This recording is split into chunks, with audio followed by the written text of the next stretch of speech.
জানি শান্ত স্বরে বলতে শুরু করে। শোটা হয়েছিল স্টার শাইন ক্লাব থেকে। আমি সেখানে রকি নামের একটা ছেলেকে হায়ার করেছিলাম অজিহাকে হ্যারাস করার জন্য। একদিক থেকে বলা যায় অজিহাকে রাসেলের চোখে নিচে নামানোর জন্য। আমি চাইনি অজিহাকে মেরে ফেলতে বা এমন কোনো কাজ করতে, তাই ভেবেছিলাম রাসেলের চোখে অজিহাকে কোনোভাবে খারাপ প্রমাণ করতে পারলেই হয়তো আমার কাজ হয়ে যাবে। এটা ভেবেই আমি রকিকে হায়ার করেছিলাম। কিন্তু সেখানে অজিহার মতো একই রকম পোশাক পরিহিত একটা মেয়ের জন্য সব পরিকল্পনা মাটি হয়ে যায়। আমি পরিকল্পনা ভেস্তে যাওয়ার আগে সামলাতে না পেরে সিদ্ধান্ত নিই যে অজিহাকে শেষ করে দেব। সেই অনুযায়ী আবারও রকিকে বলি অজিহাকে গাড়ি চাপা দিয়ে মেরে ফেলতে। আমার ডক্টর দেখানোর জন্য আমরা যখন রেডি হচ্ছিলাম তখন ভাবছিলাম কি করে অজিহাকে বাইরে নিয়ে যাব। এরই মধ্যে অজিহা বায়না ধরে বসে সেও আমাদের সাথে যাবে। ব্যাস, আমার কাজটাও সহজ হয়ে যায়। আমি অজিহার সাথে তালে তাল মিলিয়ে রাসেলকে রাজি করিয়ে অজিহাকে আমাদের সাথে নিয়ে যাই। সেখানে রকি আগে থেকেই অপেক্ষা করছিল আমাদের জন্য। অজিহার উপর গাড়িটা চালানোর কথা, কিন্তু অজিহা আমাকে সহ নিজেকে বাঁচাবে বলে আমাকে ধাক্কা দিয়ে নিজেও সরে আসে। কিন্তু সমস্যা হয় আমার পায়ে ভীষণ চোট লাগে। আরও আরেকবার আমার পরিকল্পনায় ব্যর্থ হই। রাগে দুঃখে সবটা কেমন ভাঙচুর করতে ইচ্ছে করে, কিন্তু ভালো হয় এটা রাসেল এবং অজিহা মিলে আমাকে তাদেরই বাসায় নিয়ে যায়। আমি আবারও সুযোগ পেয়ে যাই সবটা হাসিল করার। এরপর অজিহা এবং রাসেল মিলে আবারও আমার পরিচর্যা করা শুরু করে। অজিহার করা কাজ আমাকে আবারও দুর্বল করে দেয়। তাই সিদ্ধান্ত নিই মেয়েটাকে জানে মারব না, কিন্তু রাসেলের জীবনেও ওকে থাকতে দিব না। ওকে এমন একটা পজিশনে এসে দাঁড় করাবো যে ও নিজেই সবটা থেকে বেরিয়ে আসে। তাই শুরু হলো আমার আরও একটা মিশন।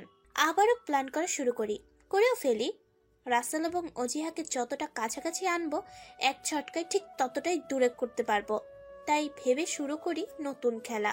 তাই রাসেল এবং অজিহাকে নানাভাবে একে অপরের কাছে আনার জন্য তাদের প্রভাবিত করতে থাকি।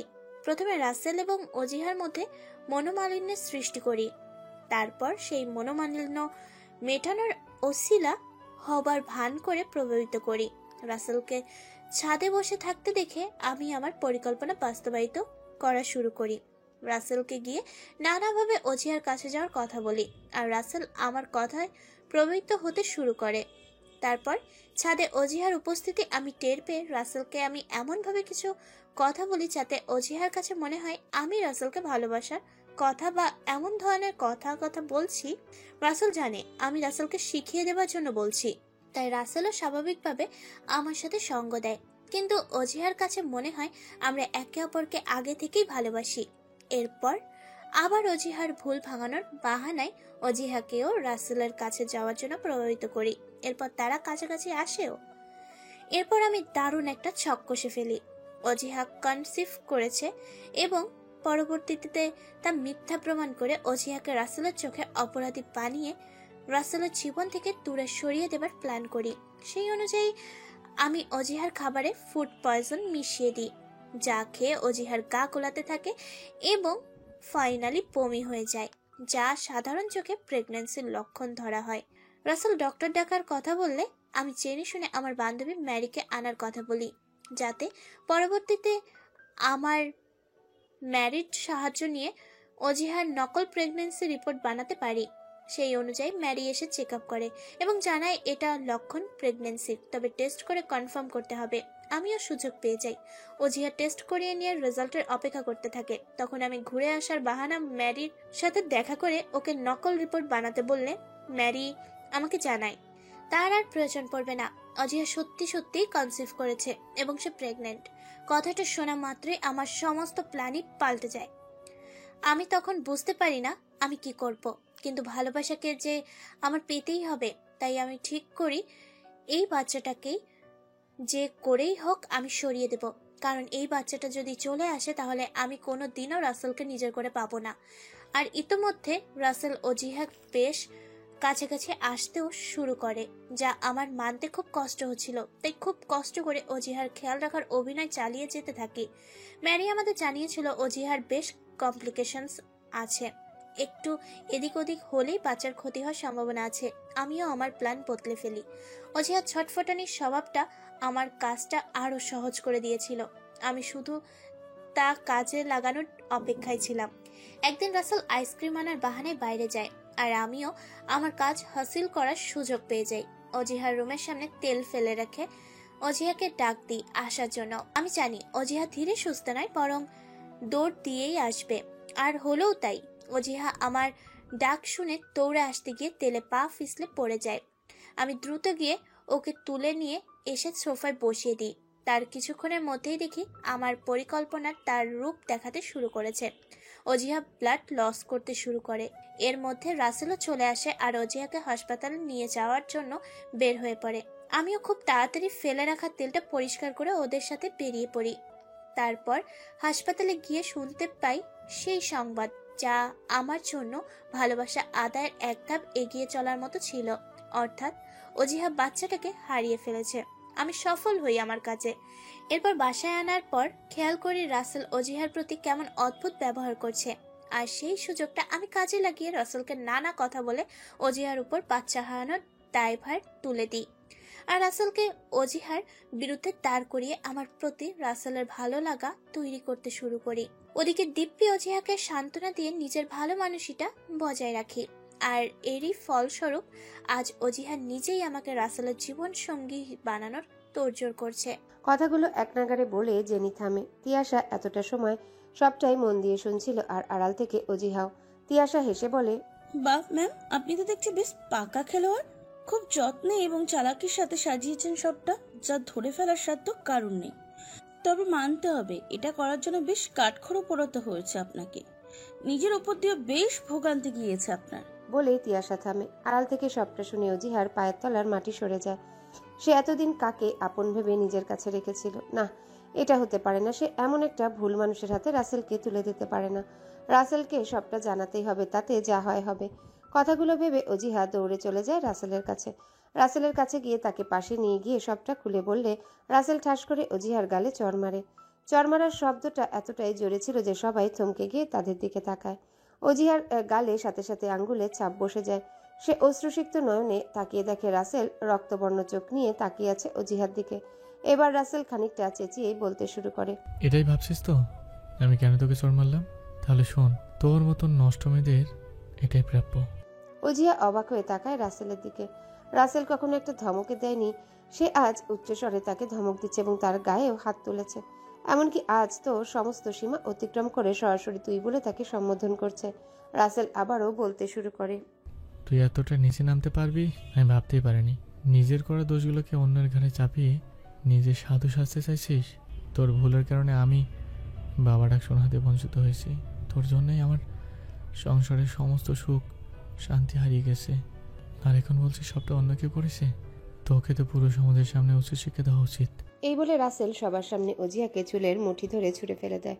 অজিহা পড়ে যায় সাজিয়ে রাখা ওয়াইনের গ্লাসের উপর।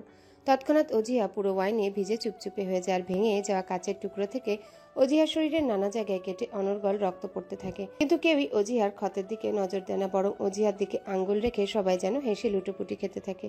অজিহা যেন সবার সামনে নিজেকে অসহায় ভাবতে শুরু করে। এরই মধ্যে কেউ একজন পেছন থেকে অজিহার কাঁধে হাত রাখা মাত্রই অজিহা কেঁপে ওঠে। সে দেখে সে এখনো জেনির রুমের সামনেই দাঁড়িয়ে আছে। অজিহা বুঝতে পারে এতক্ষণ সে পুরোটা কল্পনা করছিল। কল্পনা হলেও সেটা এতটাই ভয়াবহ ছিল যে অজিহার আত্মা অবধি কেঁপে ওঠে। পেছন ফিরে দেখে অপরিচিত একজন তার কাঁধে হাত রেখে জিজ্ঞাসা করছে, অজিহা এখানে দাঁড়িয়ে কি করছে? অজিহা কষ্ট করে হলেও হেসে জানায় সে বউকে আসরে নিয়ে যেতে এসেছে। তখনই সেই অপরিচিত ব্যক্তিটিও পাল্টা হেসে প্রস্থান করে। অজিহা আবারও আরেক দফা ভেবে নেয় সবটা। তার মানে কল্পনা হলেও সেটা একটা সত্যের রূপ ছিল। সে বুঝে ফেলে এখন সবটা তার হাতের বাইরে চলে গেছে। রাসেল ও জেনির প্রতি এতই আকৃষ্ট হয়েছে যে এখন যদি অজিহা তাকে সবটা খুলেও বলে তাতে খুব একটা লাভ হবে না।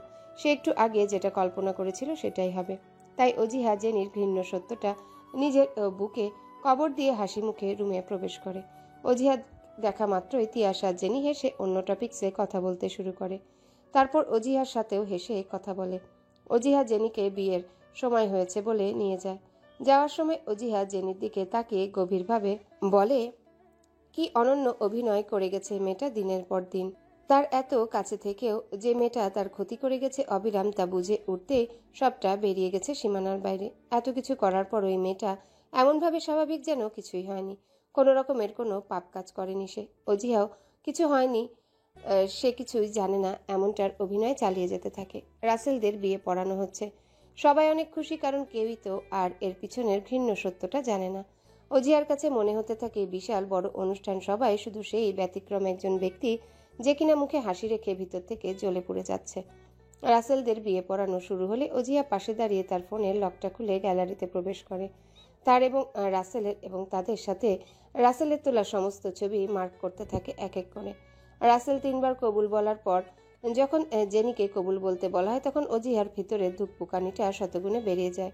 জেনিও যখন 3 বার কবুল বলে তখন অজিহার কাপা আঙ্গুল আপনা থেকে অনায়াসে ডিলিট বাটনে প্রেস করে, আর সেকেন্ডের মধ্যেই তাদের একে অপরের সাথে জড়িয়ে থাকা সকল মুহূর্ত, সকল স্মৃতি নিমিষে শেষ হয়ে যায়।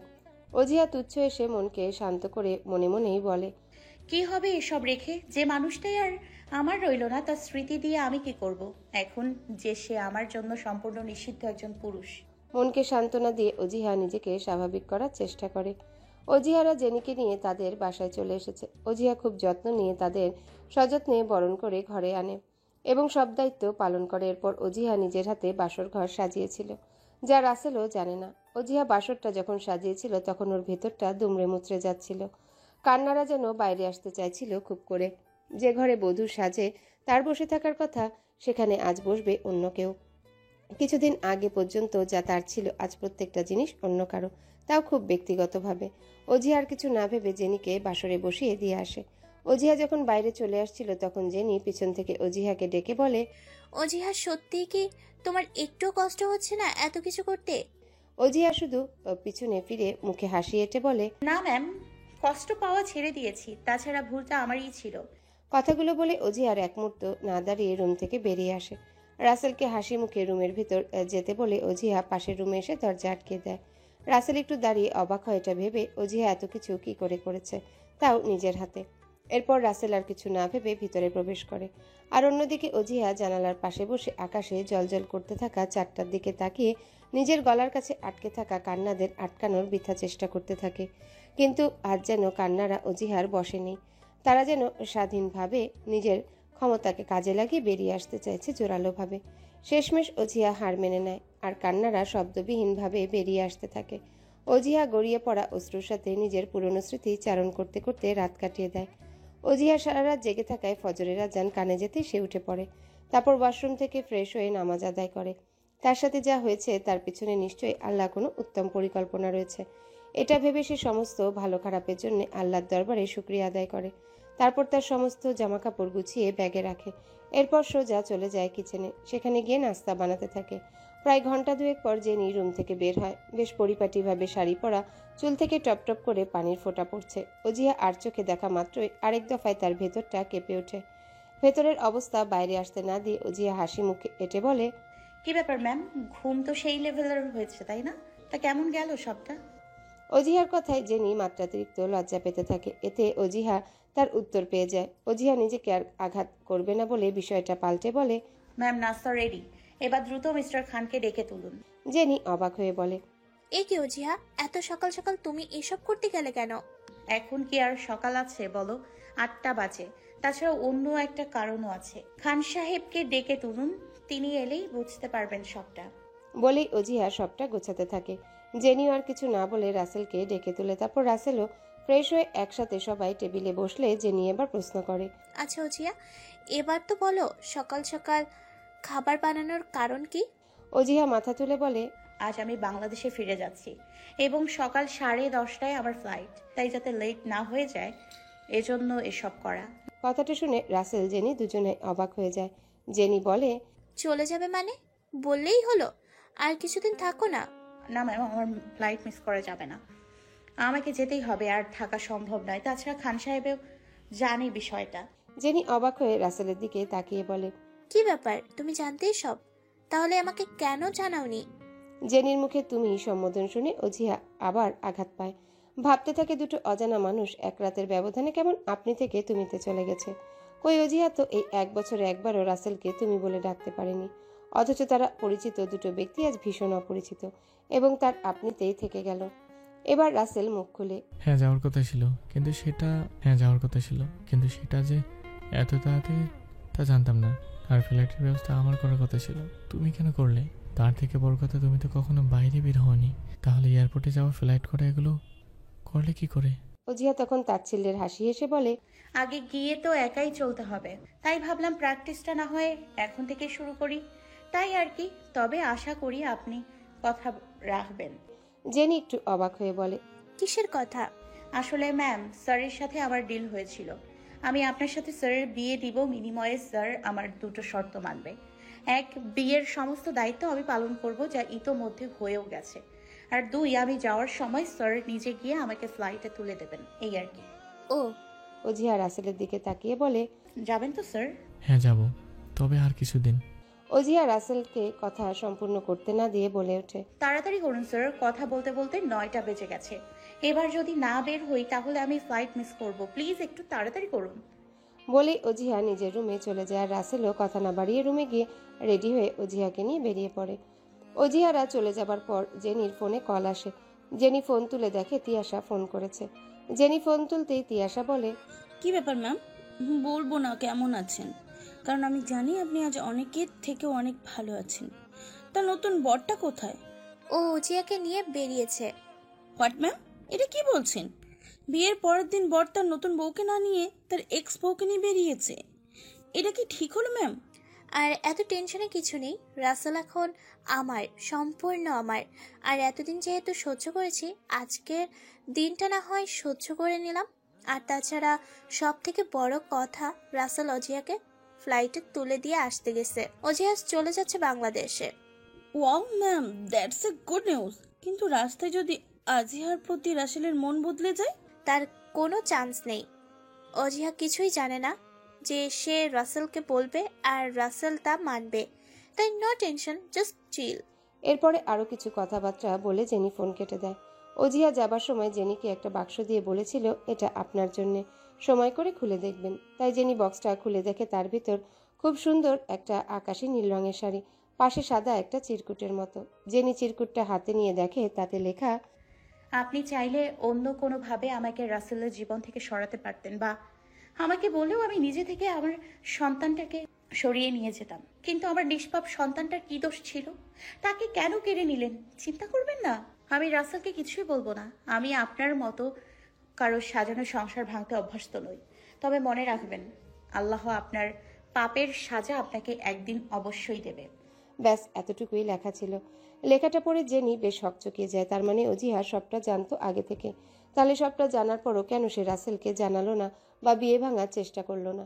এমন অনেক প্রশ্ন ঘুরতে থাকে জেনির মনে। জেনি ধপাস করে বসে পড়ে খাটের উপর। ওদিকে রাসেল অজিহা অপেক্ষা করছে ফ্লাইটের। কিছুক্ষণের মধ্যে অ্যানাউন্সমেন্ট করা হয়, ফ্লাইট রেডি। অজিহা শুধু রাসেলকে বাই বলে পিছনে আর একবারও না তাকিয়ে সোজা চলে যায় এবং প্লেনে গিয়ে বসে পড়ে। কিছুক্ষণ পর প্লেন উঠতে শুরু করার অজিহা একবার জানালা দিয়ে তাকিয়ে দেখে লন্ডনের মাটিতে ফেলে যাওয়া তার সেই অতীতকে। নিজের অতীতকে ছেড়ে এসে চলে যাচ্ছে নিজের দেশে। অজিহা চোখ বুজে নিজের সিটে হেলান দেয় আর নিজেকে সান্ত্বনা দিতে থাকে। এর মধ্যে আবার অজিহার গাল বেয়ে গড়িয়ে পড়ে অতি কষ্টের সাক্ষী নোনা অশ্রুকণা। পর্ব 51। অজিহা আচমকায় কাউকে না জানিয়ে দেশে ফিরে আসায় সবাই অবাক হয়।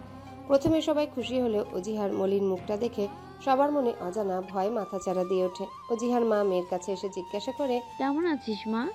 এতদিনে নিজের দুঃখের কথা কাউকে অজিহা শেয়ার করতে পারেনি। নিজের খুব কাছের মানুষগুলোকে চোখের সামনে পেয়ে অজিহার নিজের কষ্টগুলোকে লুকিয়ে রাখতে পারে না। কান্নায় ভেঙে পড়ে নিজের মাকে জড়িয়ে ধরে আর মুখ দিয়ে একটা কথাই বারবার বলতে থাকে, আমি ভালো নেই মা, আমি ভালো নেই। অজিহার পরিবারের সবাই থমকে যায় অজিহার এমন আচরণে। সবাই অজিহাকে কি হয়েছে জিজ্ঞাসা করলে অজিহা শুধু ওই একটা কথাই বলতে থাকে, অজিহার সে কি কান্না। প্রায় 10 মিনিট ধরে মাকে জড়িয়ে কাদার ফলে হেঁচকি উঠতে থাকে। আর হঠাৎ করে মেয়েটা মায়ের কোলে নিজের জ্ঞান হারায়। এতে তার মা সহ সবাই বেশ একটা চিন্তিত হয়ে পড়ে, কারণ তারা জানতেন অজিহা ছোটবেলা থেকে একটা সমস্যা। অজিহা যদি 10 মিনিট বা তার অধিক সময় কান্নাকাটি করে তাহলে তার হিচকি উঠে যায় আর সাথে সাথে অজ্ঞান হয়ে পড়ে। আর ওই অবস্থায় অজিহার জ্ঞান ফেরানো খুব মুশকিল হয়ে পড়ে। সবাই অজিহাকে ধরাধরি করে তার রুমে নিয়ে গিয়ে খাটে শুইয়ে দেয়। অজিহার মাথার কাছে বসে অজিহার মা মাথায় হাত বোলাতে থাকে। আর সবাই চিন্তিত মুখ নিয়ে অজিহার খাটের পাশে দাঁড়িয়ে থাকে। অজিহার মা অজিহার বাবার দিকে করুণ দৃষ্টিতে তাকিয়ে বলে, কি হলো মেয়েটার? আমাদের মেয়েটা তো এমন ছিল না। কি এমন হলো যে মেয়েটার বাসায় আসতে না আসতেই এমনভাবে কেঁদে ফেললো? তাছাড়া এমন মনে হচ্ছে এটা অনেক দিনের আটকে রাখা কষ্ট, যা আমাদের দেখে বাইরে বেরিয়ে আসছে। অজিহার মা মেয়ের দিকে এক নজর তাকান। এ কি হাল হয়েছে তার মেয়ের, তা দেখে শিউরে ওঠে। এতক্ষণে তিনি এত সব ঝামেলায় খেয়ালই করেননি। এখন তাকাতেই চোখে পড়েছে তার পুতুলের মতো দেখতে মেয়েটার দিকে তাকানোই যাচ্ছে না। যে মুখটা সবসময় হাসি মজাতে মেতে থাকতো, চুপ থাকলেও কেমন একটা হাসি হাসি ভাব থাকতো মুখে, সেই মুখ আজ বিষাদের ছায়ায় ঢেকে মলিন হয়ে আছে। মেয়েটার চোখ মুখ শুকিয়ে কঙ্কালসার হয়ে গেছে। চোখের নিচে কালো দাগ পড়ে গেছে, যেন কত রাত সে ঘুমায়নি, নিদ্রাহীনভাবে কাটিয়ে দিয়েছে। অথচ একটা সময় মুখটা দেখলে যে কারো মন ভালো হয়ে যেত। এই মুখটার দিকে তাকালে চোখ ফেরানো যেত না। সবাই ভেবেছিল অজিহা নির্দিষ্ট সময় পরে জ্ঞান ফিরে পাবে, অথচ প্রায় 1 ঘন্টা হয়ে যাবার পরেও অজিহার জ্ঞান ফেরে না। এদিকে অজ্ঞান থাকা অবস্থায় অজিহা বারবার হিচকি তুলছে। তাই এবার সবাই একটু ভয় পেয়ে যায়। অজিহার বাবা তাদের ফ্যামিলি ডক্টরকে ফোন দিয়ে বাসায় আসতে বলে। কিছুক্ষণের মধ্যে ডক্টর চলেও আসে। অজিহাকে ওভাবে দেখে তিনি চমকে ওঠে।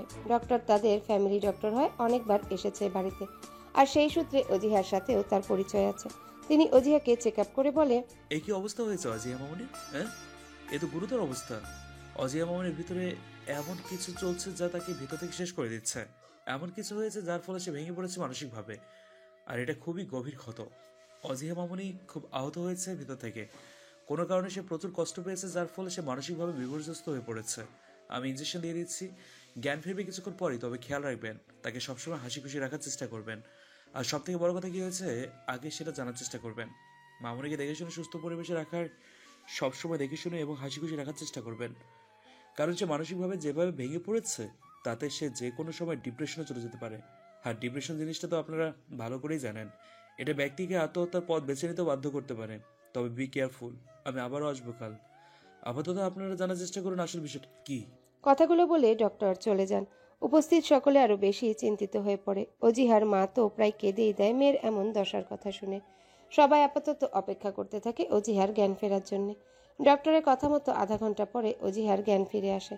অজিহার চোখ খুলে আশেপাশে তাকিয়ে সবাইকে দেখে নেয়, তারপর নিজের মায়ের দিকে তাকায়। অজিহার মা অজিহাকে ধরে হেলান দিয়ে বসিয়ে বলে, জানি মা, এখন কথা জিজ্ঞেস করার সময় নয়, তবে আমাদের জানতে হবে তোমার কি হয়েছে, তোমার এমন অবস্থা কেন হলো মা? আর তুমি না জানিয়ে চলে এলে কেন? আর একাই বা কেন এলে? জামাই এলো না কেন? অজিহা মায়ের মুখে জামাই কথাটা শুনে নিজেকে আর ধরে রাখতে পারে না। চোখ ছলছল করে উঠে, তবে এবার আর সে কাঁদে না। তারপর তাচ্ছিল্যের হাসি দিয়ে বলে, জামাই? তোমার আবার জামাই কোথা থেকে এলো? আমার জানা মতে আমার তো কোনো স্বামী নেই। অজিহার মা অবাক হয়ে বলে, কি বলছো এসব? তোমার মাথা ঠিক আছে? কেন বলছো এসব? আমি রাসেলের কথা বলছি। কোথায় সে? এবার অজিহা কাপা কণ্ঠে বলে, সে যে আমার নেই মা, সে আমার জন্য এখন সম্পূর্ণ নিষিদ্ধ কেউ মা। মানে কি বলছো তুমি? অজিহা কাঁদতে কাঁদতে সবটা খুলে বলে। সবটা শুনে অজিহার বাবার রাগে চোখ দুটো রক্তলাল হয়ে যায়। সে গর্জে উঠে বলে, এত সহজ কি করে হয় তার? রাসেলের বাবাকে এর জবাব দিতে হবে। তার ছেলে আমার মেয়ের সাথে এমনটা কেন করলো? সে এই সবটা দেখে শুনে নিয়েছিল, তাহলে এমনটা কেন করলো? আজ তাহলে জবাব দিতে হবে। প্রয়োজনে বাপ বেটা দুজনকে আমি জেলের ভাত খাওয়াবো। আমার বন্ধু তো যাক চুলাই। আমি আর তাদের সাথে কোনো রকম কোনো যোগাযোগ রাখতে চাই না। বলেই তিনি বেরিয়ে যেতে চাইলে অজিহা থামিয়ে দিয়ে বলে, দাঁড়াও বাবা, কি করছো এটা? তাছাড়া যা করেছে রাসেল করেছে, এখানে আঙ্কেলের দোষ কোথায়? উনি তো এসবের কিছুই জানেন না। আর তাছাড়া বাবা, আমার কপালে যা লেখা ছিল তা হয়ে গেছে। খামোখা এখন অতীত টেনে বর্তমানে আনলে হয়তো তা ভবিষ্যৎকেও ক্ষতি করতে পারে।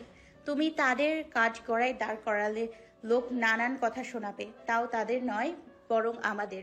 তাছাড়া লোকে আমার দিকে আঙুল তুলে বলবে আমার দোষ ছিল বলেই এমনটা হয়েছে। সমাজের সামনে আমার মুখে অপরাধীর কালো দাগ এবং গায়ে ডিভোর্সের তকমা লেগে যাবে।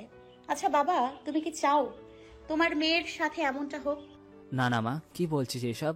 আমি তো এসব চাওয়ার দূরে স্বপ্নেও ভাবতে পারি না। এমনিতেই তোর অমতে আমি রাসেলের সাথে তোর বিয়ে দিয়ে অনেক বড় একটা ভুল করেছি। আমি আর বিন্দু মাত্র ভুল করতে চাই না। কিন্তু মা, এত সহজে তাদের ছেড়ে দেওয়া ঠিক হবে? থাক না বাবা, ওদের না হয় ঠিক সময় উপযুক্ত বিচার করবেন।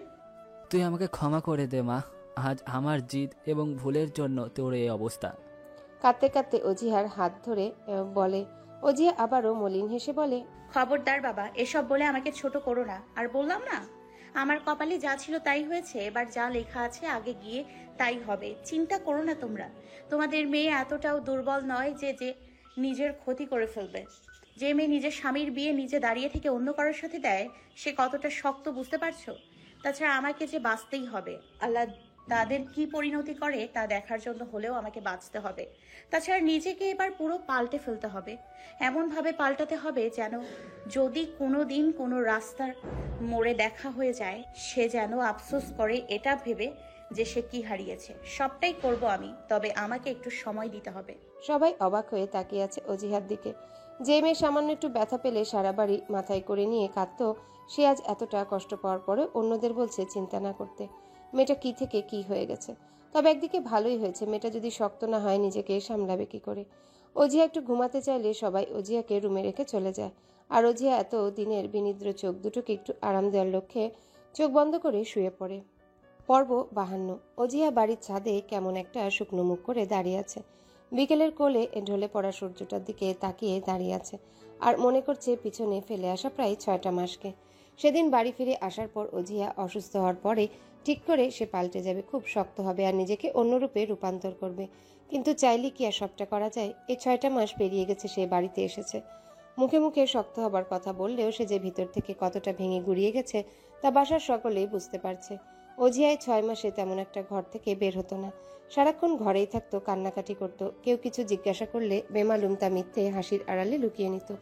নিজেকে সবার থেকে আলাদা আলাদা রাখতো, অথচ এই মেয়েটাই একটা সময় সবাইকে মাতিয়ে রাখতো। অজিয়ায় কিছুদিন হলো নিজেকে উন্মুক্ত করেছে, একটু বাইরে বের হয়, সবার সাথে একটু একটু কথা বলে। আসলে অজিয়া নিজেকে বুঝিয়েছে যে সে কার জন্যে কষ্ট পাবে, আর সে কষ্ট পেলেই বাকি। যার জন্যে কষ্ট পাবে সে তো দেখবেও না, চোখের পানিও মুছে দেবে না। তাহলে নিজের সাথে সাথে পরিবারটাকেও কষ্ট দিয়ে কী লাভ?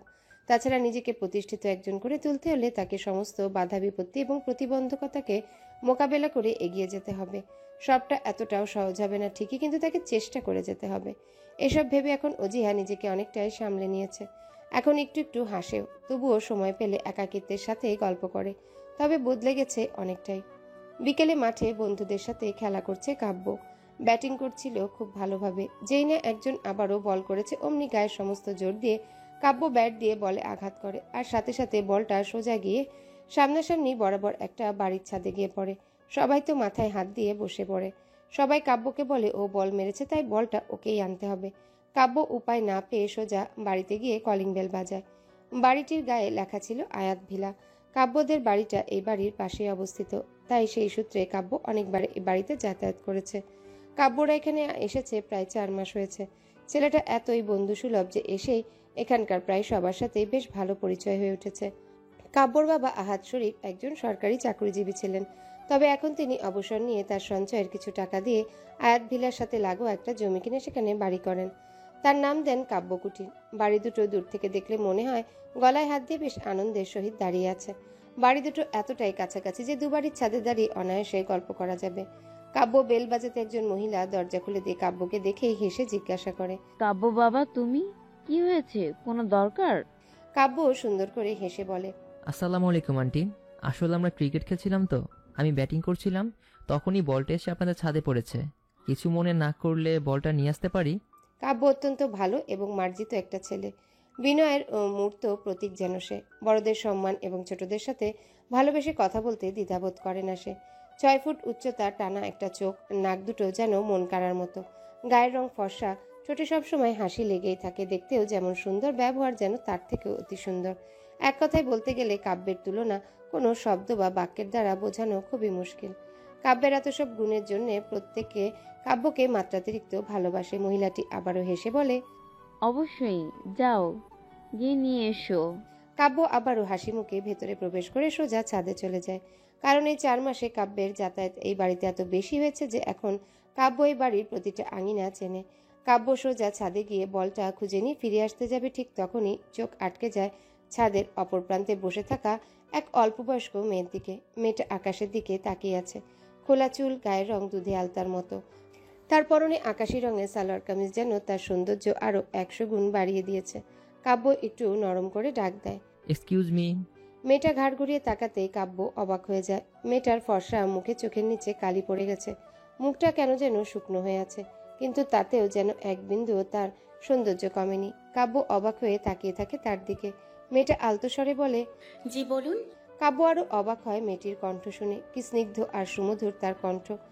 সে যেন এতদিন ধরে এমন কাউকেই খুঁজছিল যে কিনা সব দিক থেকে পারফেক্ট, যে এক দেখাতে মন কেড়ে নেওয়ার মতো।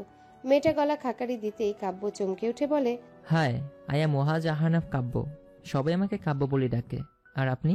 আমি অজিহা আয়াত, সবাই আমাকে অজিহা বলেই ডাকে। ও আচ্ছা, তাহলে আপনি সেই অজিহা যার কথা শুনেছি আমি আন্টির কাছ থেকে। তাহলে আপনি হলেন এই বাড়ির একমাত্র রাজকন্যা। হ্যাঁ, বলতে পারেন। তারপর একে অপরে নিজেদের সব পরিচয় সেরে নেয়।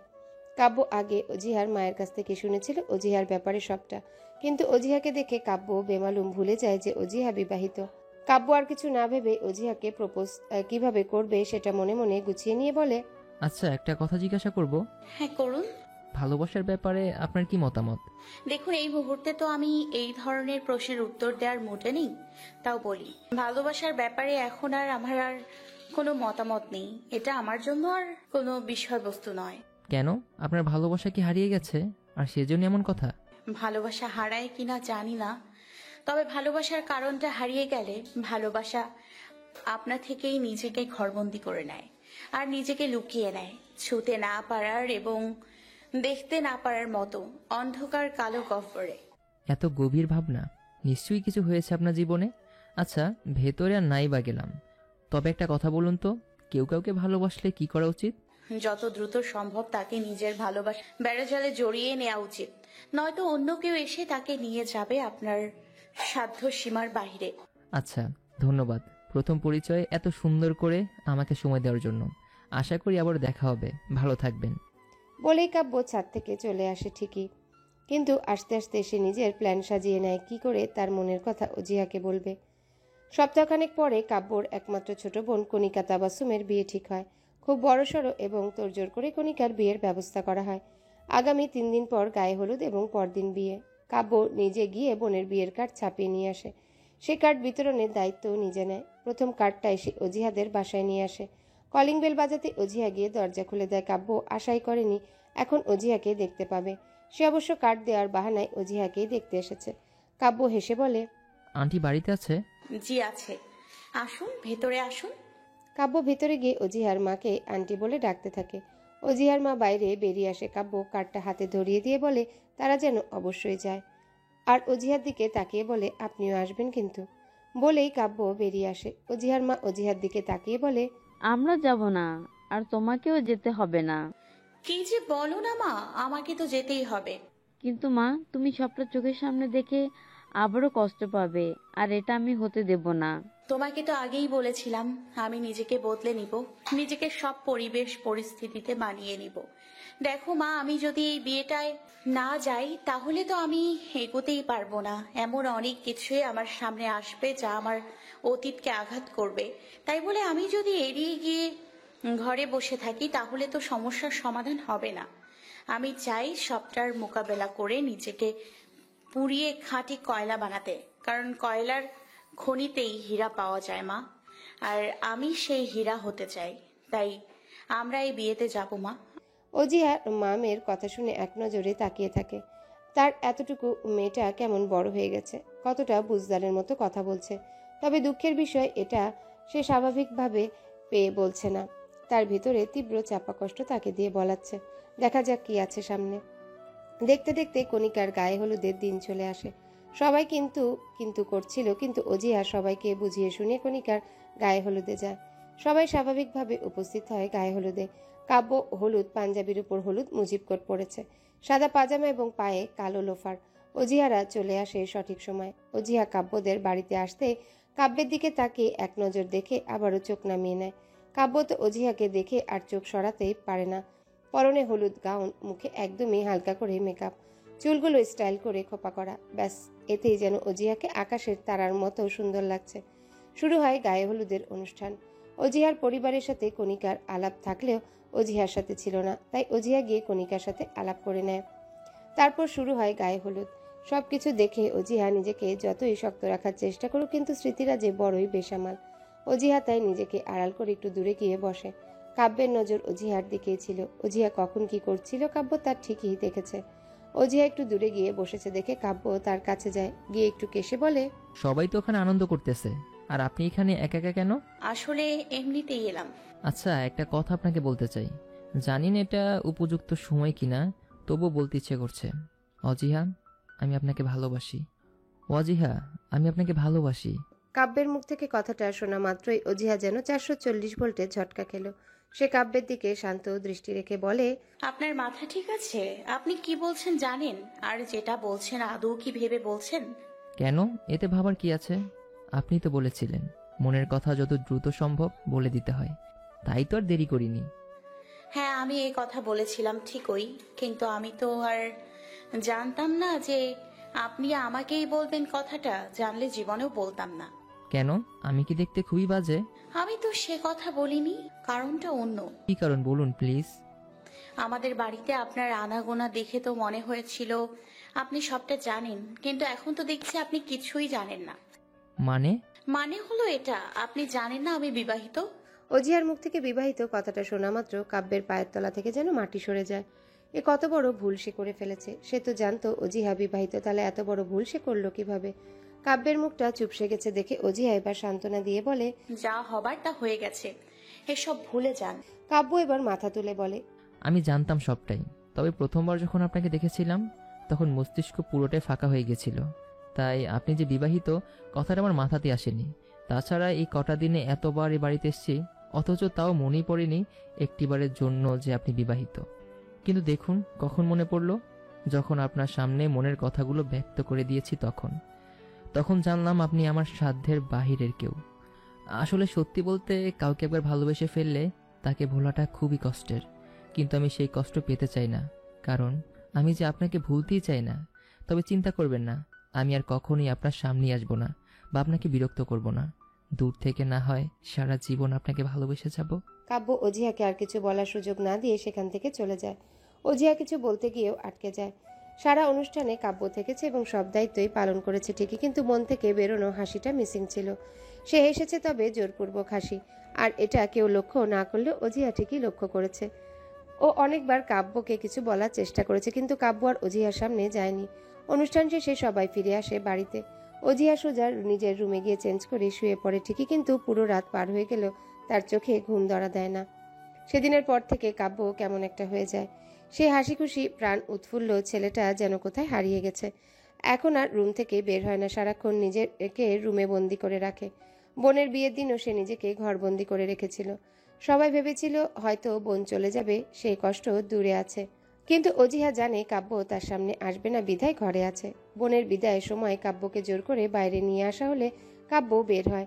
বোনকে গাড়িতে উঠানোর সময় তাকে জড়িয়ে ধরে কাব্য সে কি কান্না। সবাই তো অবাক এটা ভেবে যে কাব্য বোনকে কতটা ভালোবাসে। বোনের বিদায়ে ছোট বাচ্চাদের মতো করেই কেঁদেই যাচ্ছে, কিন্তু দুজন ব্যক্তি ছিল ভিন্নধর্মী। অজিহা বুঝেছিল কাব্যের হৃদয় ভাঙা কান্নার কারণ, আর কাব্যের বোনের কাছেও খটকা লেগেছিল। সে আর কিছু বুঝতে না দিয়ে কাব্যকে শান্ত করে সবাইকে বিদায় জানিয়ে চলে যায়। এরপর থেকে আর কাব্যকে কেউই তেমন একটা বের হতে দেখেনি। সবসময় ঘরের ভিতর থাকতো, আর বিকাল হলে ছাদে গিয়ে বসতো। ব্যাস, এই ছিল কাব্যের সারাদিনের রুটিন। আরও কিছুদিন পর কাব্য ছাদে বসে আছে, পাশে রাখা এক প্যাকেট সিগারেট এবং লাইটার। সে একটা সিগারেট হাতে নিয়ে নেড়েচেড়ে দেখছে, ভাবছে কি করবে। আসলে কাব্য সিগারেট খাওয়া তো দূর, সে কখনো সিগারেট ছুঁয়েও দেখেনি, কিন্তু আজ সে সিগারেট হাতে নিয়েছে। এরই মধ্যে অজিহাও তাদের ছাদে আসে, আর এসে এসে কাব্যকে দেখতে পায়। কিন্তু কাব্যের কাছে সিগারেট দেখে অজিহা চমকে যায়। কাব্য অজিহার অস্তিত্ব টের পেয়েছে ঠিকই, কিন্তু সেদিকে তাকায়নি। নিজের মতো করে বসে সিগারেটটা মুখে নিয়ে জ্বালিয়ে টান দিতে না দিতে কাশি উঠে যায় কাব্যের। সে এক ভয়ানক কাশি। অজিহা ব্যতিব্যস্ত হয়ে বলে, কি হলো আপনার? আপনি ঠিক আছেন তো? জোরে জোরে শ্বাস নিন, দেখবেন ঠিক হয়ে যাবে। অজিহার কথা মতো কাব্য তাই করে। আর কিছু সময় পর কাশি কমে যায়। অজিহা এবার কাব্যকে বলে, আপনি সিগারেট খান, আগে তো কখনো দেখিনি। আর সবার কাছে তো শুনেছি আপনি এসব নাকি ছুঁয়েও দেখেন না, আর এই হলো তার নমুনা। কাব্য কোনো উত্তর দেয় না। তা দেখে অজিহা এবার রেগে বলে, এই মান অভিমানের পালা বাদ দিয়ে দয়া করে আমাকে বলবেন এসব কেন? কাব্য অন্যদিকে এর নজর রেখে বলে, আগে কোনো দিনও খাইনি, আজ থেকে শুরু। তাই এই অবস্থা। যাতে এই নেশাতি বুধ হয়ে থেকে পৃথিবীর সমস্ত স্মৃতি ভুলে যেতে পারি। অজিহা বুঝতে পারে কাব্য ঠিক কি বুঝাতে চাইছে। সে তখন কাব্যকে কিছু বলতে চাইছিল, কিন্তু কাব্য সেই সুযোগ না দিয়ে ছাদ থেকে চলে যায়। অজিহা কি করবে বুঝতে না পেরে সেও নিজের রুমে ফিরে আসে। কিছু সময় পর অজিহার মা আসে অজিহার রুমে। তিনি অজিহাকে চিন্তিত দেখে কি হয়েছে জিজ্ঞাসা করে। অজিহার সবটা না চেপে তার মাকে খুলে বলে। তার মা হেসে বলে, যে গেছে তার জন্য যে ভালোবাসা নিয়ে বসে আছে তাকে অবহেলা করে ঠিক নয়। তুমি ভালো করেই জানো তোমার অতীত তোমার অতীতেই থাকবে, তা কখনোই তোমার বর্তমান হয়ে তোমার কাছে ফিরবে না। তাই আমি চাইবো তুমি কাব্যকে গ্রহণ করো। তাছাড়া তুমিই তো বলেছিলে সামনে এগোবে, তাহলে এখন কিসের দ্বন্দ্ব? কিন্তু মা, এটা কি করে সম্ভব? দেখো, আমি এগোতে চাই অবশ্যই, কাব্যকে আমারও ভালো লাগে, কিন্তু আমার পরিস্থিতি কেমন তা তুমি ভালো করেই জানো মা। আমি কাব্যের সাথে নিজেকে জড়িয়ে কাব্যের জীবন নষ্ট করতে চাই না। তাহলে এখন কি হচ্ছে? এখন তো সেই ছেলেটা নিজেকে ধ্বংসের দিকেই নিয়ে যাচ্ছে, যেটা তার জন্য সুখকর নয়। কিন্তু তুমি যদি তার জীবনে জড়াও আর তাতে যদি তার জীবন নষ্ট হয়, তাও সে খুশি খুশি সবটা মেনে নেবে, কারণ সে তোমাকে সত্যিকারের ভালোবাসে। ঠিক আছে, তুমি এক কাজ করো, কাব্যকে সবটা খুলে বলো, তারপর ওকে সিদ্ধান্ত নিতে বলো। আর দেরি করো না, তাহলে হয়তো ভালো কিছু অনেক দূরে হারিয়ে যাবে। কথাগুলো বলে অজিহা আর মা রুম থেকে চলে যায়। আর অজিহাও সিদ্ধান্ত নেয় সে কাব্যকে সবটা খুলে বলবে। এরপর কেটে যায় আরেক সপ্তাহ। অজিহা অনেক চেষ্টা করেও কাব্যের সাথে দেখা করতে পারেনি। তাই বাধ্য হয়ে কাব্যদের বাড়িতে গিয়ে কাব্যের মাকে বলেছে। আন্টি, কাব্যকে একটু বলবেন আমাদের বাড়িতে যেতে, মা একটু ডেকে পাঠিয়েছে। কাব্যের মা সম্মতি জানায়। অজিহা ফিরে আসে নিজের বাড়িতে আর মনে মনে বলে, আমাকে এড়িয়ে যাচ্ছ তাই না? আজ শুধু একবার এসো, তোমাকে দেখে নিব। অজিহা জানতো সে যদি তার মায়ের কথা বলে তাহলে কাব্য অবশ্যই আসবে। তাই তো জেনে বুঝে সে কথা বলে এসেছে। সন্ধ্যায় কাব্য রুম থেকে বের হলে কাব্যর মা কাব্যকে অজিহার মা ডেকেছে সে কথা জানায়। কাব্য ওর মাকে আর কিছু না বলে বেরিয়ে আসে বাড়ি থেকে। অজিহাদের বাড়ি যাবে কি যাবে না ভাবছে, তারপর মনকে বোঝায়। সব কিছু একদিকে, কিন্তু এখানে আন্টি আমায় ডেকেছেন, নিশ্চয়ই কোনো কারণ আছে, না গেলে বিয়াদুবি হয়ে যাবে। তাই কাব্য আর কিছু না ভেবে অজিহাদের বাড়িতে যায়। অজিহা তার মাকে আগে থেকে সবটা জানিয়ে রেখেছিল, তাই অজিহার মাও রেডি ছিল। কাব্য এসে জিজ্ঞাসা করে, আন্টি আমায় ডেকেছিলেন? হ্যাঁ কাব্য, তুমি তো আমাদের বাসা সবকিছু চেনো। উপরে তলার একদম বাম পাশের যে রুমটা, ওখানে গিয়ে বসো, তোমার সাথে আমার কিছু গুরুত্বপূর্ণ কথা আছে। কাব্য আর কথা বাড়ায় না, সোজা চলে যায় সেই রুমে। কিন্তু ঢুকবে কি ঢুকবে না বলে কিন্তু কিন্তু করে একসময় ঢুকেই পড়ে। অজিহা আগে থেকে অপেক্ষা করেছিল রুমের মধ্যে, দরজার পাশে দাঁড়িয়েছিল। কাব্য রুমে ঢুকতেই অজিহা দরজা আটকে দেয়, কারণ ও জানতো কাব্য ওকে দেখলেই চলে যাবে। কাব্য পিছনে তাকে অবাক হয়ে যায়, ভাবতে থাকে, এটা তো অজিহার রুম, আন্টি আমাকে ভুল রুমে আসতে বললো না তো? বা আমি ভুল করে অন্য রুমে এসে পড়লাম না তো? অজিহা পাশ থেকে বলে ওঠে, কোনো ভুল হয়নি, ঠিক জায়গাতেই এসছেন। কাব্য অবাক হয়ে বলে, আপনি আমার মনের কথা কিভাবে জানলেন? আমি জানি আমাকে দেখে আপনার মনে এমনই প্রশ্ন আসবে। দরজা আটকেছেন কেন? আমাকে যেতে দিন। যেতে দিব বলে তো দরজা আটকাইনি। মানে? মানে আমি আপনার সাথে কিছু কথা বলতে চাই। কিন্তু আমি কোনো কথা বলতে চাই না। বলেই কাব্য চলে যেতে চাইলে অজিহা একটা ছুরি হাতে নিয়ে অপর হাতে রেখে বলে, আপনাকে আমার পুরো কথা আজ শুনতেই হবে, না হলে আমি নিজেকে আঘাত করব। অজিহার মুখ থেকে হুমকি শুনে কাব্য বেশ ঘাবড়ে যায়। সে আমতা আমতা করে অজিহাকে বলে, করছেনটা কি? ওটা সরান, না হলে সত্যি সত্যি লেগে যাবে। সরান বলছি। আগে আপনি শান্ত হয়ে বসে আমার পুরো কথা শুনবেন, তবেই আমি এটা সরাবো। আচ্ছা ঠিক আছে, আগে ওটা সরান, তারপর সব কথা হবে। প্রমিস করুন সব কথা শুনবেন। আচ্ছা ঠিক আছে, প্রমিস। মনে থাকে যেন প্রমিস করেছেন, প্রমিস ভাঙবেন না কিন্তু। বলেই অজিহা ছুরিটা সরায়। তারপর কাব্যকে খাটের কোনায় বসিয়ে নিজে একটা চেয়ার টেনে বসে অজিহা বলতে শুরু করে, দেখুন কাব্য, আমি আপনার অনুভূতিটা বুঝতে পারি, কিন্তু আমি নিরুপায়। অজিহার বলার মাঝখানে কাব্য বলে ওঠে, আপনি বিবাহিত আমি জানি, আমি তো আপনাকে বিরক্ত করছি না, বা আর আপনার সামনেও তো আসতেছি না, তাহলে এখন এসব কথা কেন উঠছে? আপনি জানেন আমি বিবাহিত, শুধু এটা কারণ নয়, এর থেকেও বেশ বড় এবং তেতো সত্য আছে। তাছাড়া আপনি আমাকে প্রত্যক্ষ নয় বরং পরোক্ষভাবে বিরক্ত করছেন। আপনি নিজেকে কষ্ট দিয়ে আমাকে বিরক্ত করছেন। আপনি আমার সাথে হাসি মুখে কথা না বলে, আমার দিকে না তাকিয়ে আমাকে বিরক্ত করছেন, অথচ যে কারণে আমি এতটা দূরে তার পুরো কারণটা আপনি জানেন না, আপনি শুধু অর্ধেক জানেন। কাব্য একটু সন্দিহান দৃষ্টি ফেলে বলে, মানে কোন সত্য? আসলে আমি বিবাহিত, এটা সত্যি। তবে আমি যে একজন ডিভোর্সি, এটাও এক চরম সত্যি। আমার বিয়ে 1 বছর পেরিয়েছিল। তারপর অজিয়া একদম শুরু থেকে শেষ অবধি সব কথা কাব্যকে খুলে বলে। কাব্য এত সময় মন দিয়ে শুনছিল ঠিকই, কিন্তু দেখতেও পাচ্ছিল অজিহা সবটা বলার সময় চোখের কোণে পানি আসছিল, যা অজিহা আড়াল করতে চাইছিল। গলা বারবার ধরে আসছিল, কিন্তু অজিহা তা স্বাভাবিক করার চেষ্টা করে যাচ্ছিল। সবটা বলে অজিহা থামে। তারপর কিছুক্ষণ দম নিয়ে কাব্যকে বলে, এবার বুঝতে পারলেন তো আমি কেন আপনাকে আমার নষ্ট জীবনে জড়াতে চাইনি। আমি চাই না আপনি কোনো খারাপ জীবন অতিবাহিত করুন। আমি চাই আপনি সম্মানের সাথে খুব ভালোভাবে একটা জীবন অতিবাহিত করুন, যেখানে আপনাকে ঘিরে থাকবে ভালোবাসা এবং সুখের দল। আমার কপালে কি আছে জানি না, আর ভালো কিছু হবে কিনা তাও জানি না। বুঝলাম। আপনি আমার জন্য একটু বেশি বেশি ভাবছেন। আর আপনি দুটো ভুল করেছেন। প্রথমত, আপনি আমাকে পুরো সত্যটা জানাননি। আর দ্বিতীয়ত, আপনি আমার ভালো ভাবতে গিয়ে আমার প্রতি আপনার অনুভূতি লুকিয়ে গেছেন, যেটা একদমই ক্ষমার অযোগ্য। আমাকে কি ক্ষমা করা যায় না? হ্যাঁ, একটা উপায় আছে। সেটা হচ্ছে ক্ষমা পেতে হলে আমাকে এবং আমার ভালোবাসাকে গ্রহণ করতে হবে এবং আমাকেও ভালোবাসতে হবে। পাগল হয়ে গেছেন আপনি? এই মাত্র কি শোনালাম আপনাকে, আর এখন এই কথা বলছেন? হ্যাঁ, পাগল আমি, আপনার জন্য পাগল। আমি তো ভেবেছি সবটা শোনার পর আপনি সবটা বুঝবেন এবং আমার থেকে দূরে চলে যাবেন। তা না করে আপনি এসব বলছেন। হ্যাঁ বলছি, তার কারণ আমার রাস্তা এখন সম্পূর্ণ ক্লিয়ার। আপনি যখন বলেছিলেন আপনি বিবাহিত, তখন আমি আপনা থেকেই সরে এসেছিলাম, কারণ আপনি অন্য কারো স্ত্রী। তাই আপনাকে বিরক্ত করে আপনাদের সম্পর্কে সমস্যা করাটা একদমই ঠিক নয়। এবং তার থেকেও বড় কথা, আপনাকে আমার পাওয়ার সম্ভাবনা একদমই ছিল না। তাই আমি নিজেকে সরিয়ে নিয়েছিলাম। কিন্তু এখন আমি সবটা জানি। এটাও জানি আপনার ডিভোর্স হয়ে গেছে। তার মানে আপনার উপর এখন অধিকার দেখানোর মতো কেউই নেই। তার মানে আপনাকে পাওয়ার সম্ভাবনা পুরো 100%। তাই এখন কোনো মতে আমি পিছিয়ে হটব না, তাতে যাই হয়ে যাক। পাগলামি করবেন না কাব্য। তাছাড়া আমি যদি আপনাকে মেনেও নিই, আপনার পরিবার আমাকে কোনো দিনও মানবে না। কোনো পরিবারই চায় না এমন একটা মেয়ে বা ছেলের সাথে তাদের ছেলে বা মেয়ের বিয়ে দিতে। বিয়ে তো দূরের কথা, তারা সম্পর্কটাই মেনে নেবে না। তাই বলছি এখনো সময় আছে, প্লিজ সবটা বুঝে নিজেকে সরিয়ে নিন এসব থেকে।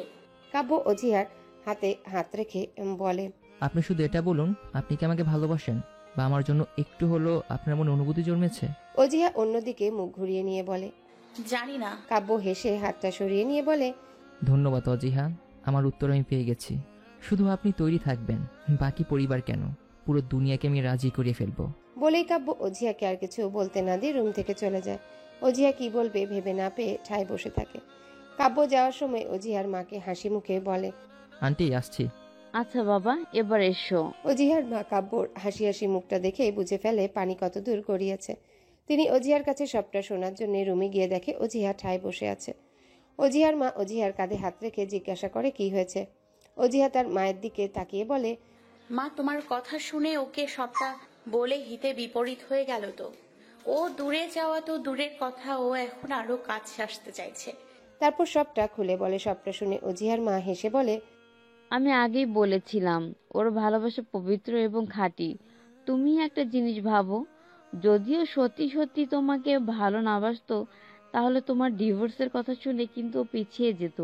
কিন্তু ও তা না করে বরং তোমাকে তার নিজের করে পেতে চাইছে। তাহলেই বোঝো ও তোমাকে কতটা ভালোবাসে। তুমি প্রয়োজনে সময় নাও, ভাবো সবটা, তারপর সিদ্ধান্ত নাও। আমি আশা করি যা হবে ভালোর জন্যই হবে। আমি পরিবারের সবাইকে না হয় সামলে নেব, আশা করি তারাও খুশি হবে। তবে কথা হলো কাব্যের পরিবার নিয়ে, কিন্তু মনে হচ্ছে কাব্য সবটা দেখে নেবে। তাই বলছি মা, কাব্যকে ফিরিয়ে দিও না। কথাগুলো বলে অজিহার মা আবারও রান্নাঘরে চলে আসে আর অজিহা সেখানে বসে সবটা আবারও ভাবতে থাকে। এরপর থেকে অজিহা এক অদ্ভুত ভাবনায় ডুবে থাকে সবসময়। যার ফলে বিগত 5 দিন সে রুম থেকে তেমন একটা বের হয়নি, এমনকি ছাদেও যায়নি এই কয়দিন। অবশ্য মাঝে 2 দিন বেশ বৃষ্টিও হয়ে গেছে। অথচ কাব্য এখন পুরোই স্বাভাবিক। আর এই কয়টা দিন রোজ বিকেলে ছাদে গিয়ে বসে থেকেছে আর চাতক পাখির মতো অপেক্ষা করেছে অজিহাকে এক মুহূর্ত দেখার জন্যে। অবশেষে অপেক্ষার প্রহর পেরিয়ে অজিহার 6ষ্ঠ দিনে ছাদে যায়। ছাদে উঠতেই চোখ আপনা আপনি কাব্যদের বাড়ির ছাদে চলে যায়, আর চোখ যেতেই যেন ঠোঁটের কোণে হাসি ফুটে ওঠে।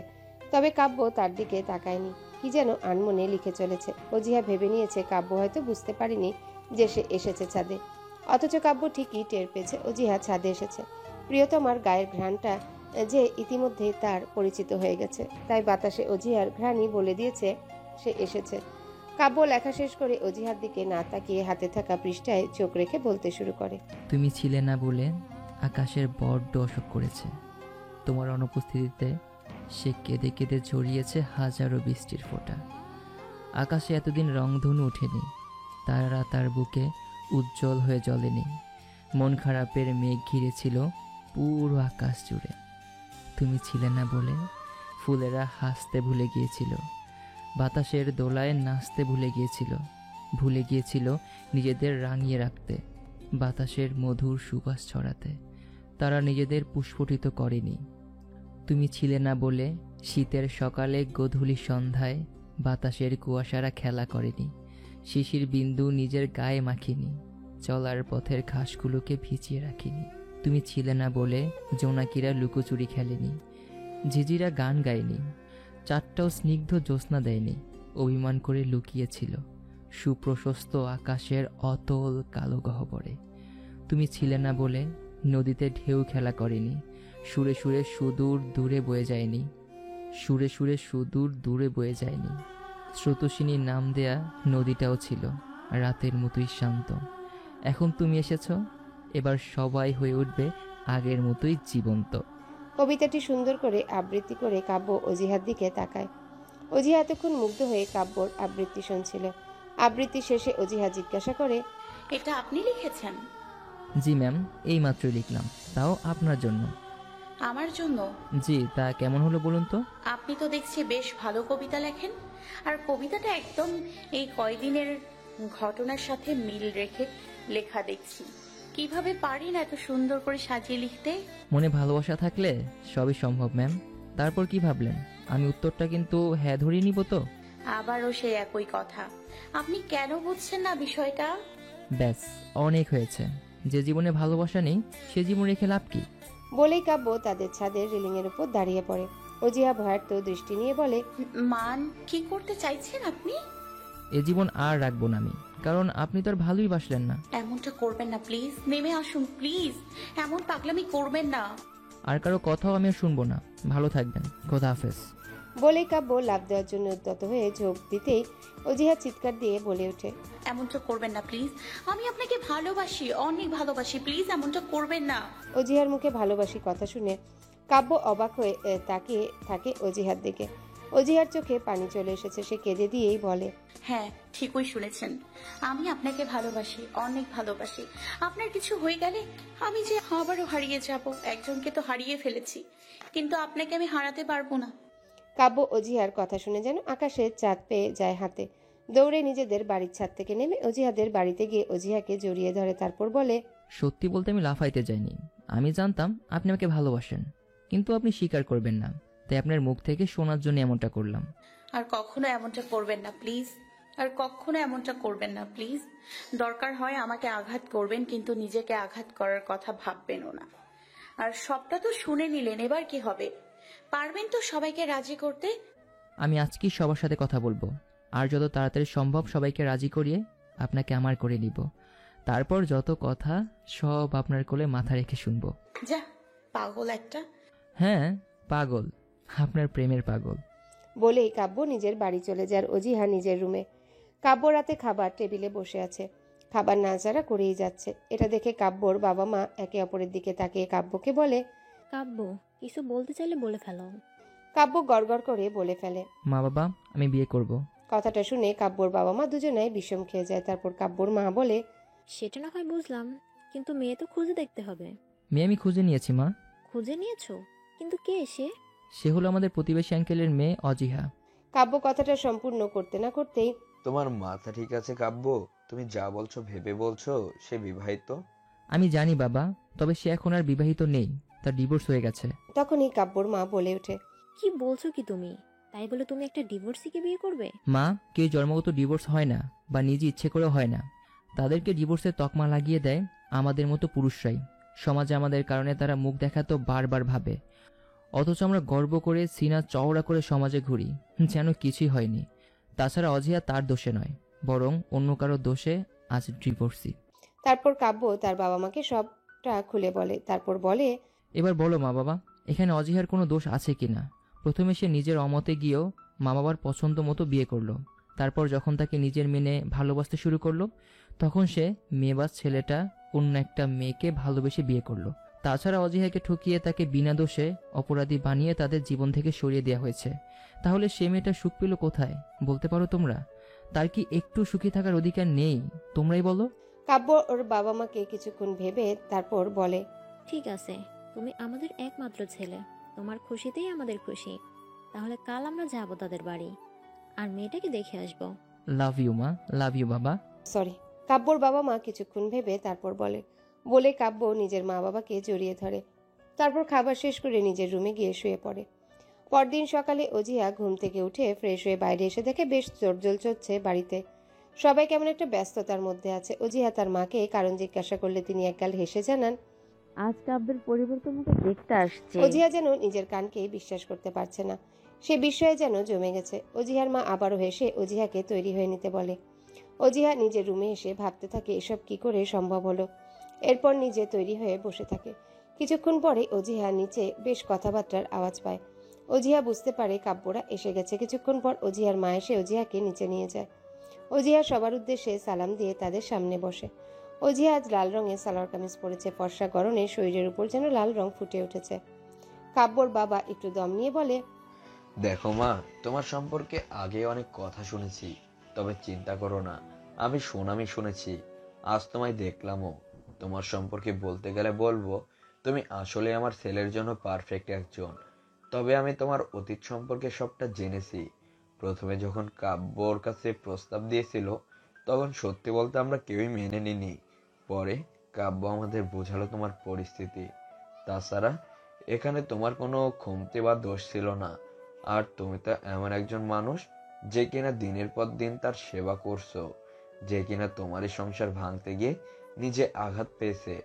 এখানে তোমাকে ঠকিয়ে তোমার খুশিকে হত্যা করে তোমার সংসার ভাঙা হয়েছে। তাই তোমারও তো ভালোভাবে বেঁচে থাকার সুযোগ, সুখে থাকার অধিকার আছে। অন্য কারোর শাস্তি তুমি কেন পাবে? তাই আমরা সিদ্ধান্ত নিয়েছি, তুমি হবে আমার বাড়ির একমাত্র পুত্রবধূ। তবে তোমার কাছে আমার একটাই অনুরোধ মা, তুমি কি তোমার অতীত ভুলে আমার ছেলেটাকে আগলে রাখবে? অজিহা সবটা শুনে যেন আরো অবাক হয়। তারপর বলে, চিন্তা করবেন না আঙ্কেল, আমি আর পিছু ফিরে তাকাতে চাই না। আমি শুধু আপনার ছেলেকে না, আপনাদের সকলকে সাদরে গ্রহণ করব এবং সবাইকে ভালো রাখার ভালোবাসার দায়িত্ব আমি নেব ইনশাল্লাহ। আলহামদুলিল্লাহ মা, শুনে খুশি হলাম। এরপর কাব্যের বাবা অজিহার বাবার দিকে তাকিয়ে বলে, শুভ কাজে আমি দেরি করতে চাই না। যত দ্রুত সম্ভব আমার বৌমাকে আমি আমার বাড়ি নিয়ে যেতে চাই। তাহলে আগামী সপ্তাহে সবটা করে ফেলা যাক। নিশ্চয়ই, তাহলে তাই হবে। সেদিনের মতো সবাই একসাথে খাবার খেয়ে আরো কিছু কথাবার্তা বলে চলে যায়। এরপর দেখতে দেখতে অজিহা এবং কাব্যের বিয়ে হয়ে যায় 6 বছর পর।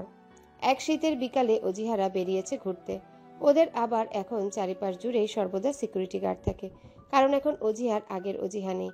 সে এখন নামকরা বিখ্যাত একজন গাইনি ডক্টর, আর কাব্য এখন নামকরা সফল বিজনেসম্যান। অজিহা বায়না ধরেছে আইসক্রিম খাবে, তাই কাব্য গেছে আইসক্রিম আনতে। অজিহা একটা পার্কের বেঞ্চে বসে আছে। কিছুটা দূরত্ব নিয়ে তার চারিপাশে দাঁড়িয়ে আছে 4 জন গার্ড। এমন সময় গার্ডদের গলার আওয়াজে অজিহার সামনে তাকিয়ে যেন বিস্ময়ে পাথর হয়ে যায়। এ কাকে দেখছে সে?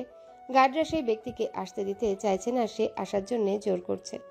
এমন সময় অজিহা গার্ডদের সেই ব্যক্তিকে আসতে দেওয়ার জন্য বলে। ব্যক্তিটার কেউ না, রাসেল খান। সে অজিহার সামনে এসে বলে, অজিহা, এতদিন তোমায় কোথায় না কোথায় খুঁজেছি, তুমি জানো। তোমাদের বাড়িতে গিয়েছিলাম, সেখানে আমাকে ঢুকতেই দেয়নি। এরপর জানলাম তুমি অন্য কোথায় আছো তা জানি না। অজিহা তাচ্ছিল্যের হাসি দিয়ে বলে, সরি মিস্টার, আমি তো আপনাকে চিনি না, অথচ আপনি আমার সাথে এমন ভাবে কথা বলছেন যেন আপনি আমার পূর্ব পরিচিত কেউ। আমি যাকে চিনি না তাকে আমি আমার সাথে এত ফ্রেন্ডলি আচরণ করার অনুমতি দেই না। তাই দয়া করে আমাকে তুমি না বলে আপনি করে বলুন। এমন করে বলছো কেন? ও আচ্ছা, এখনো অভিমান করে আছো তাই না? ঠিক আছে, তোমার অভিমান করা যায়। আমি জেনিকে উচিত শাস্তি দিয়েছি। আমাদের বিয়ের 3 বছর পর যখন কোনো সন্তান হচ্ছিল না, তখন জেনি একদিন আমাকে এসে বলে, এটা হয়তো তোমাকে ঠকিয়ে করা তার পাপের ফল। আমি জানতে চাইলে সে সবটা খুলে বলে। তখন আমি বুঝলাম তোমার কোনো দোষ ছিল না। ডিভোর্সের আগে জানতে পেরেছিলাম জেনির মেডিকেল রিপোর্ট এসেছে সে নাকি কোনোদিনও মা হতে পারবে না। আমি কেয়ার করিনি। সবটা ভুলে যাও প্লিজ, আমাকে ক্ষমা করে দাও। আমি তোমাকে ফিরিয়ে নিয়ে যেতে এসেছি, প্লিজ সবটা ভুলে আমাদের সাথে চলো। এতক্ষণে অজিয়া মুখ খুলে, এক্সকিউজ মি, কে আপনি? হ্যাঁ, আর বারবার এই রাগ অভিমানের কথা কেন বলছেন? আমরা রাগ বা অভিমান তাদের সাথেই করি যারা আমাদের প্রিয়জন এবং চেনা। আপনি না আমার পরিচিত না আমার প্রিয়জন, তাই আপনার উপর রাগ বা অভিমান করার কোনো মানেই হয় না। আর জেনির কথা বললেন যেহেতু, তাহলে আপনাকে একটা কথা বলি। যখন দেখলেন আমার দোষ তখন আমাকে ছেড়ে দিলেন, আর এত বছর পর যখন জানলেন জেনির দোষ তখন জেনিকে ছেড়ে দিলেন। এক নারীতে আসক্ত হওয়াটা আর শিখলেন না। তবে আপনাকে বোঝাতে আমি পুরো পুরুষ জাতকে ছোট করব না, কারণ সবাই আপনার মতো হয় না। আপনাদের মতো কিছু সংখ্যক পুরুষের জন্যই পুরো জাতকে কথা শুনতে হয়। তবে কি জানেন, যে পুরুষ সত্যিকারের ভালোবাসে তার ভালোবাসা ভয়ঙ্কর রকমের সুন্দর। কথাটা শেষ করতে না করতেই একটা 2 বছরের 3 বছরের ফুটফুটে মেয়ে বাচ্চা এসে অজিহার হাত ধরে বলে, মাম্মা আমরা এসে গেছি। অজিহা বাচ্চাটাকে পরমাদরে কোলে নেয়। রাসেল অবাক হয়ে তাকিয়ে বলে, এ কে অজিহা? আশা করে ওর মুখ থেকে আম্মা বুঝতে পেরেছি ও কে হয় আমার। ও আমার একমাত্র মেয়ে আহিয়াত। তার মানে তুমি? অজিহা একটু বাঁকা হাসে কাব্য এসে জিজ্ঞাসা করে, ইনি কে অজিহা? ও আচ্ছা, ধন্যবাদ মিস্টার রাসেল খান অজিহাকে ছেড়ে দেওয়ার জন্য। এই শহরের সবাই আমাকে সফল বিজনেসম্যান হিসেবে চেনে, তবে আমার সফলতা তো অজিহা। আর আপনি ওকে না ছাড়লে আমি এই সফলতাটা পেতামই না, তাই ধন্যবাদ আপনাকে।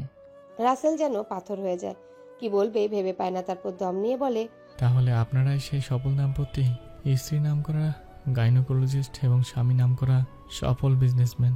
তাহলে আপনারাই সেই আলোচিত কাপল। কংগ্রাচুলেশন আপনাদের। আশা করি আপনি আপনার উত্তর পেয়ে গেছেন, আর এটাও জানতে পেরেছেন আপনি যা চান তা এখন আমার সাধ্য সীমার বাইরে। আমি বদলে গেছি।